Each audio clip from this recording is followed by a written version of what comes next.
Hi everyone and welcome back. We're now in week 14, which is the second to last lecture in this class.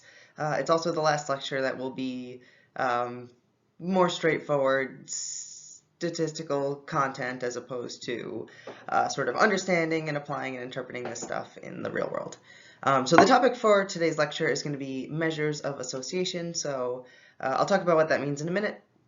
Before I do that though, I just want to go through some reminders and announcements for the end of the semester as we start to wrap things up. All right, so looking at the schedule for the next couple of weeks, this week we have measures of association where we'll be covering these two topics here, chi-square tests and correlations. And this week, as usual, we'll have a problem set too. At the end of this lecture, I'm also going to be talking about the applied data analysis project, as it's called in the syllabus, and the report that's going to be due for that. So you'll have about a month to complete that. So the week after this one, next week, the title of the lecture is called Who Cares About Statistics, but it's more about just applying what we've learned in this class to things you see in the news or things that you just encounter living as, a person who reads things and sees numbers. So we'll be talking about some of the limitations of what we learned and some of things to look out for as you encounter this stuff as you move on from this class and go about your lives. That week there will also be the final problem set, which is problem set 13 due. Then there'll be finals week after that, and the report from the project is going to be due May 12th. So like I said, that's the 19th now, so you have almost a month to complete that. I guess like 3 weeks, not quite a month. But yeah, so that's what we have for the end of the semester. So 2 more weeks of lectures.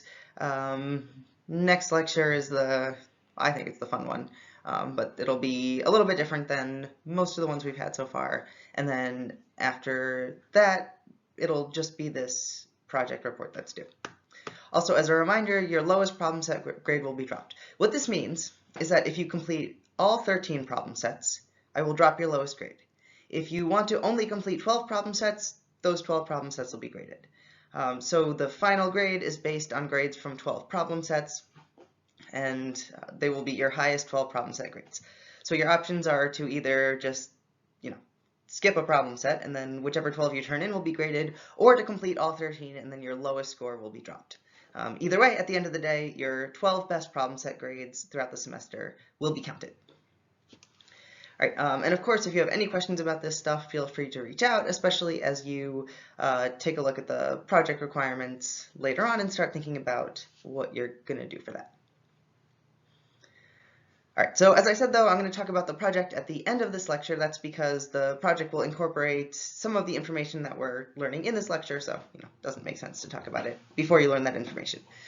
So we're going to get into the lecture now. We're going to talk about these 2 measures of association, which are the chi-square test and correlations, and that'll be it. All right, so what are measures of association? Measures of association is just a term that describes measures that can answer this question, which is one variable related to another variable somehow? So as one variable changes, does another variable change? If you know the values of one variable, does that tell you something about what the values of the other variable are likely to be? And so another way of putting this would be to say, can you predict the values of one variable, even roughly or imperfectly, from the values of another variable? So the idea is that 2 variables are associated with each other or related with each other when knowing something about one of them tells you something about what the other one is likely to be. So an example might be, if people who go to college tend to be more liberal than people who don't go to college, knowing whether someone has gone to college gives you some information about whether they're likely to be liberal or conservative. So we would say that those 2 things are related. It's not perfect, so there are people who go to college and are conservative. Some of you guys in this class are. But it describes a statistical relationship where people who go to college, in general, tend to be more liberal, and so, knowing the value for, one variable, whether you've gone to college, gives you some information about what the value for the other variable, so being conservative or liberal, is likely to be. An example of two variables that probably aren't related would be, say, going to college and whether your home address is an even or a number or an odd number. Like those are two things that, if you know whether somebody's gone to college, you have absolutely no information whatsoever about, whether their home address would be an even number or an odd number. So those would be variables that are not associated in any way. So there are different ways of looking at measures of association. For nominal level variables, typically you would use the chi-square test, which is one of the things we're going to talk about today. And then for variables that are ordinal, interval, or ratio level, so variables that have categories that can be put in order, you would generally use a correlation, which we'll also talk about today. I also want to point out that the comparisons of means that we've looked at so far can also be thought of as measures of association, in the sense that if you're considering, for example, whether people in the cities or suburbs view the police as more fair, which was one of our examples earlier, you have two variables, which is place of residence and perceptions of fairness, and you're looking to see whether there's some relationship between those.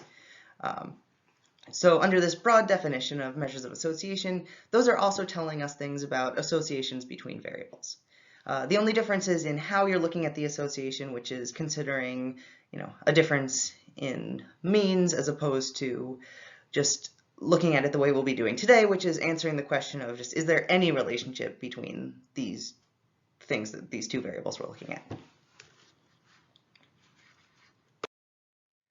All right, so our first topic for the day is going to be something called a chi-square test.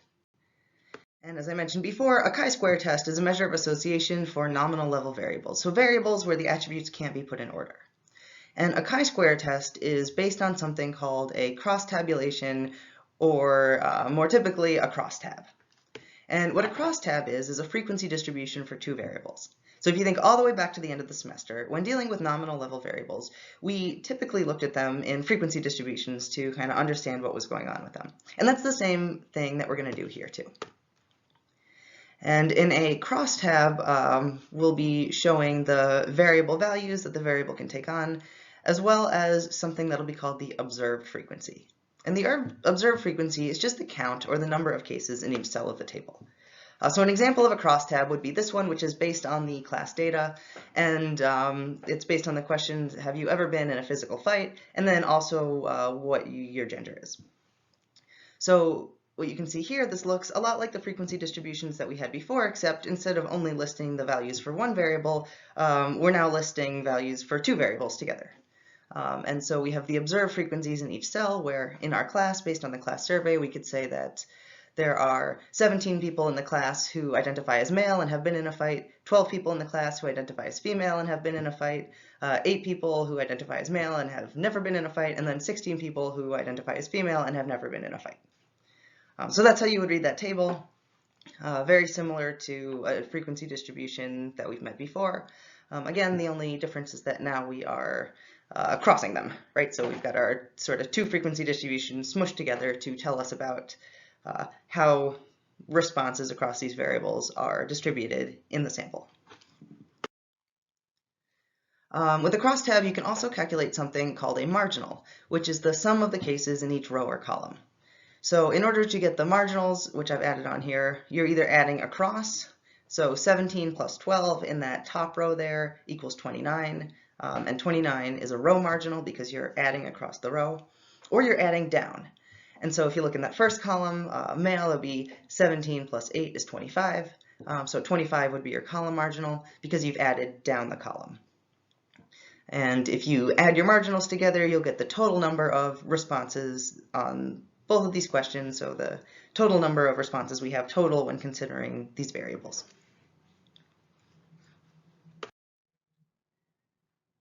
Similar to a regular frequency distribution, you can also calculate relative frequencies for each of your cells. And you can do it for rows or columns. Typically, I'm going to show it for columns in this class, but you could do it either way. And what's shown in this table are the relative frequencies for columns. And so what these frequencies tell you is, of all the people who identify as male in the class, how many say they have been in a fight, and what percentage is that? So in that first cell there, the top left, you can see that in our class, 68% of the men have been in a fight, whereas only 43% of the women have been in a physical fight. If you look at the total rows, since we're doing our percentages going down the columns, our bottom-most percentages there are both 100.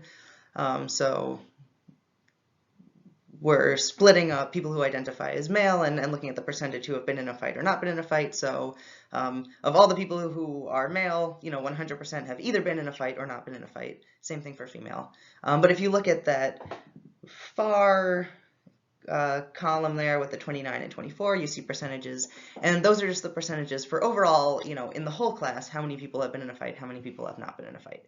So in the class as a whole, 55% of people have been in a fight, and 45% of people have never been in a fight. But then, again, if you look at those split between male and female, you can see 68% of the men in the class have been in a fight, and then only 43% of the women have been in a fight.